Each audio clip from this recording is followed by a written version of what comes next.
What's up, guys? It's Chad with Living the Van Life up here in Washington, and right now I'm out in the north central part of the state to do one of my most favorite trails that there is to do up here in this particular region. You guys are always asking how I find the trails, how I find my destinations, and we're going to cover a little bit of that later on today. There's kind of a funny story of how I actually found this trail in the first place. It was about 8 years ago. In fact, there's one of the very first Living the Van Life videos that I did. To be able to be driving your house down this road in this valley, in this territory, beautiful country, that's for sure. And this was back in the day before there was any cool off-road navigation apps, and I set my Garmin GPS to take all off-highway routes to the destination that I was headed to, and I had no clue where it was taking me, but it ended up being one of those happy accidents and is now probably my most favorite trail up here in the Okanogan National Forest. I just got the Sprinter all prepped up for some dirt road traveling. One of the easiest and cheapest things that you can do to improve your ride when it comes to off-road travel is by simply airing down your tires.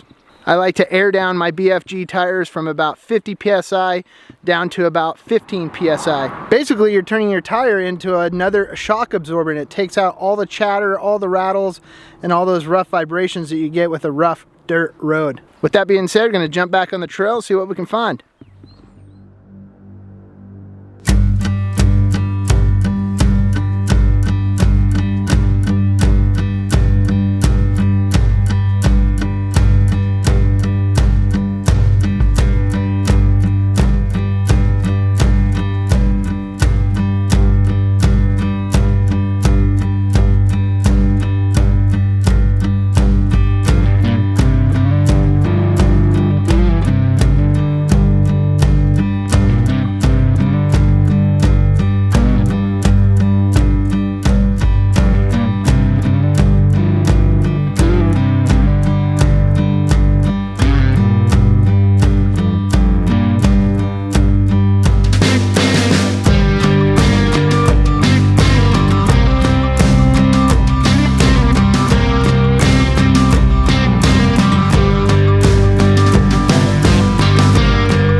Well, this is perhaps where the trail gets a little bit more rugged, and I think this is probably my most favorite part of the trail. When I first came down this is the part where I really started to question what the heck I was getting myself into. That was way back beginning to explore in the two-wheel drive van again. But also the cool part about it, look at the view behind me and how this opens up into just awesome views of the scenery of the Okanogan to the north. Down below me here is where the trail starts dropping off of this mountain, and it starts dropping elevation pretty quickly. The road narrows, there's a rock cliff to the passenger side, and off to the driver's side is a steep drop off that goes down, way down to the bottom of the valley floor. So this is where it gets fun. This is the part where it starts pushing the limits of your vehicle, your wits a little bit. Even though I would say this trail is still considered an easy, it's just a fun one that is doable in just about any vehicle that is higher than a Honda Civic or Honda Accord.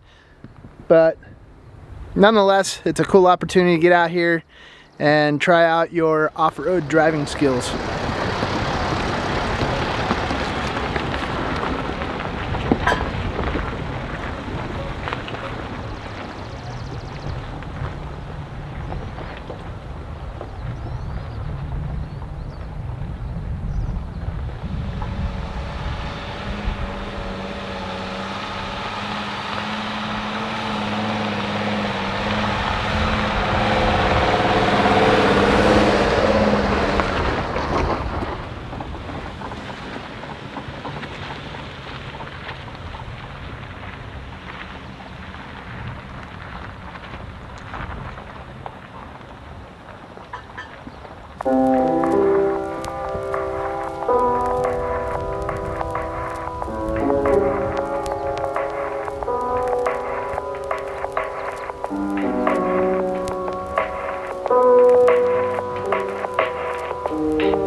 Let's talk a little bit about navigation out here in the backcountry.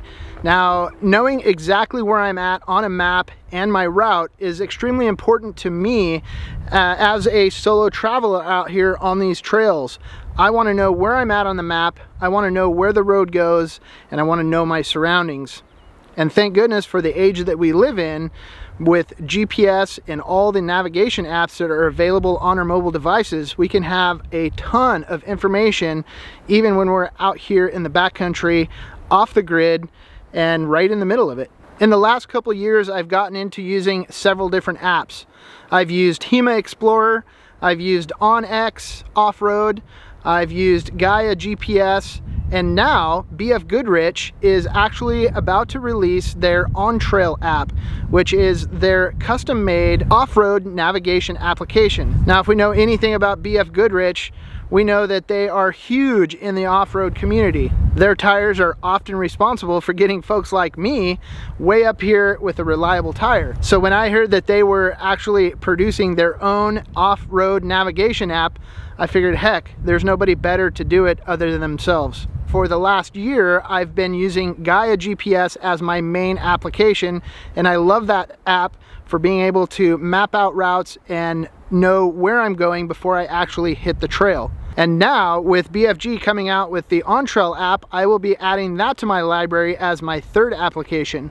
The cool thing about the OnTrail app is that BFG has put a lot of work into the community aspect of the application. So for instance, today when I started out this particular trail, I jumped on the OnTrail app and started recording my route, which is super easy to do in just 2 steps. Tap go and tap start, and you are recording. The cool thing is that you can get into even further detail. So as I come across obstacles, wildlife, cool viewpoints, perhaps there's a gate across the road, I can stop and I can record and mark on the trail all these various different obstacles or hazards, or just cool waypoints that you want to stop and take a look at. All of that information gets saved to the route and stored away in your device. Then when you get back to service, you have the option of uploading your new trail to the BFG OnTrail community and share with all of the other users that are on the platform, which is great for giving any future trail riders an idea of what the experience is when you're out here on this particular trail.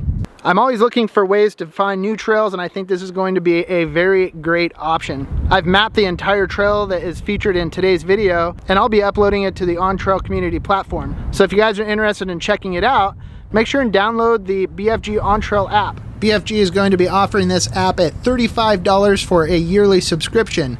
However, for a limited time, by clicking the link in the description below, they are throwing in an extra 6 months for free. So that is a total of 18 months for the price of 12. Also, they are offering up to $100 in rebates towards your very own set of BFG tires to get you out here on the trail. All of this is so worth it when it comes to finding ways to get out here into the backcountry.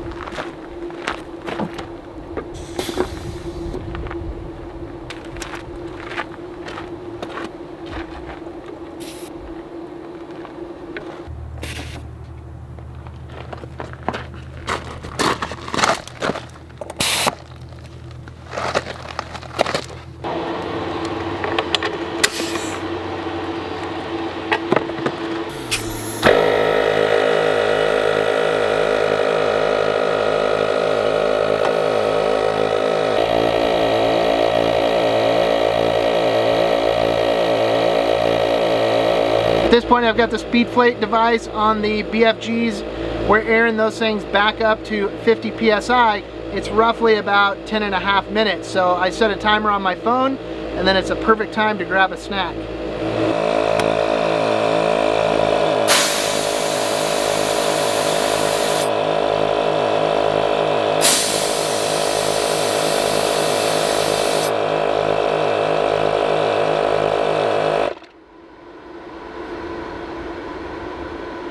I just freaking love that. That is the best invention ever.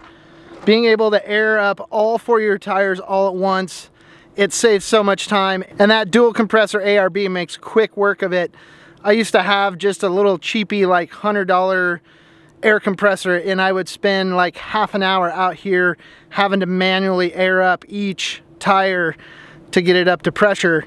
And especially with these big old 35-inch BFGs, I'd probably be out here an hour with my old compressor. So this setup definitely makes it convenient to air down for these trails.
I've had the lid of the Dutch oven sitting down here in the coals to heat up so that I can then put it on top of the lasagna and hopefully get that golden brown cheese on top.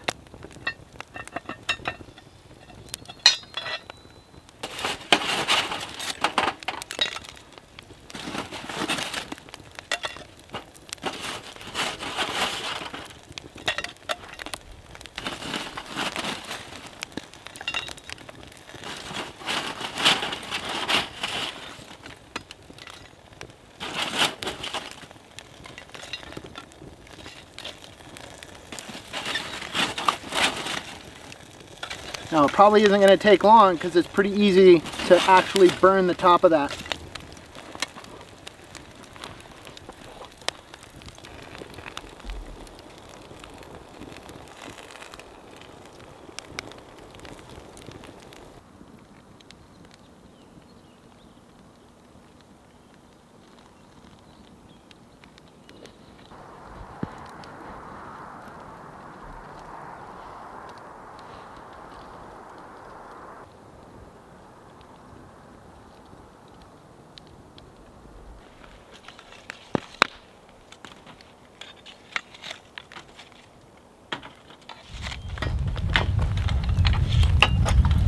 Okay, and here is for the moment of truth to see how we did on the top of the cheese. Damn near perfect.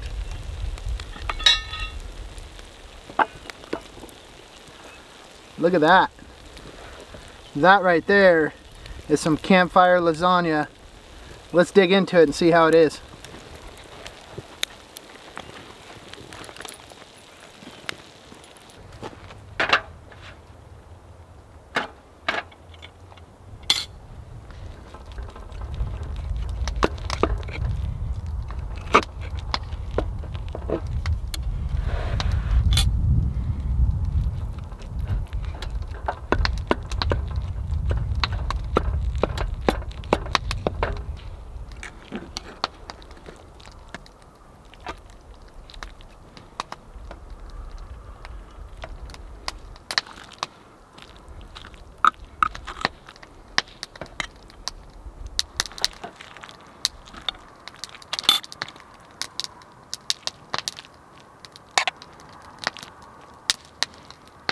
And look at that right there.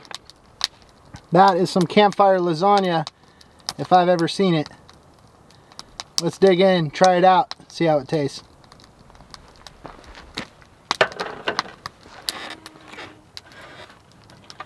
Oh man.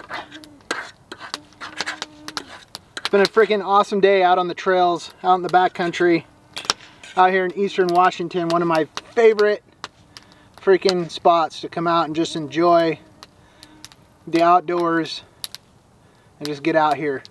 I freaking love it out here.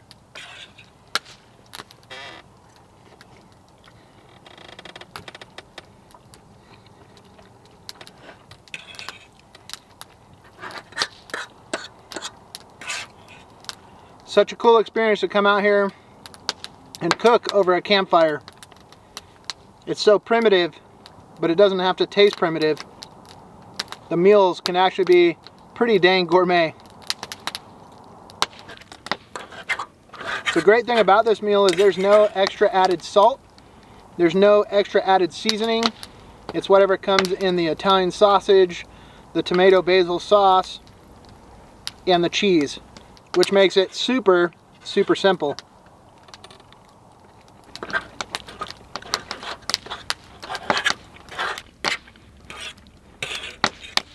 The meals don't have to be complicated.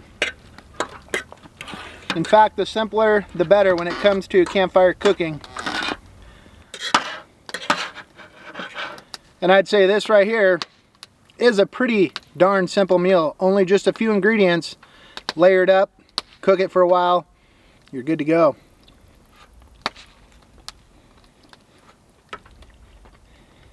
I think my favorite part about this kind of cooking is just how creative it is, and the fact that you can dream up any sort of ingredients that you think might go together throw it into a Dutch oven, put it over a campfire, and see what you get out of it. It's trial and error, but that's how you discover the happy accidents.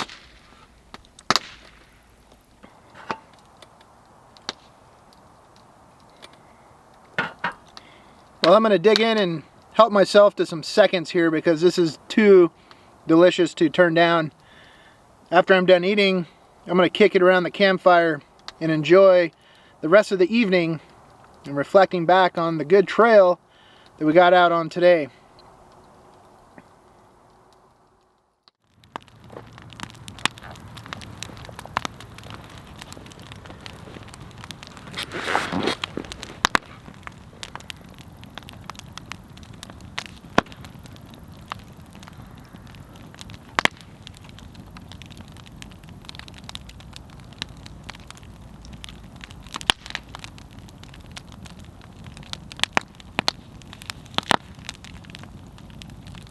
Well, it's good to finally be sitting around the campfire and relaxing. It's a lot of work doing this stuff. It really and truly is. It's a lot of chasing the inspiration. When you first get out and do this and you make a few videos and you realize that they do really good, then you kind of go down this path of chasing that, which is cool. I mean, how does it get any better than this? Going out and camping, cooking a meal, and getting to share it with all you guys on YouTube. But the hard part is that inspiration only lasts for so long, and then you're continually chasing that, trying to figure out what's the next chapter, where is the next load of inspiration that's going to keep you going through it all. I'm the type of person that always wants to be climbing the next ladder, never content with anything. While that's a good thing and it keeps you motivated to keep chasing your dreams, it also can be exhausting, that's for sure, because I feel like it never turns off. It's constantly going, going, going, going. Now, I'm very thankful to have gotten to the point where I can be out here making these videos, out exploring the backcountry, building campfires, cooking meals, and sharing them with you guys. And that's made me a nice, comfortable living for the last couple of years. And I'm truly, truly appreciative for that. But for me, it's always what's in the heart, like deep down inside. Where's the heart at? What's the heart saying? Where's it pushing you? And that's what I'm exploring right now. I'm trying to figure out the next chapter. I've come out here, I've taken you guys on adventures, we've built campfires, we've cooked meals, but there's something bigger, there's something out there. I haven't quite figured it out yet, but my mind is open, my heart is open, and that's the most important thing, because your heart will lead you to the next chapter. And I think that's important for everybody, no matter where you're at in life. Follow your heart. Be open to the future, be open to change. It doesn't have anything to do with having a brand new Sprinter van. It doesn't have anything to do with being in the old school van again. It's all in the heart. Where do you want to be? What do you want to be doing? And always chasing that goal. It might look like it's all fun and games out here, doing this stuff, living the van life, cooking meals over campfires and all that stuff, but I'm just like you guys. I still struggle with it all. I still struggle with trying to find the next bank of inspiration and the motivation that's going to carry on to the next level. So that's all I can say right now, guys, is keep an open mind, keep an open heart, because you never know what's going to come your way.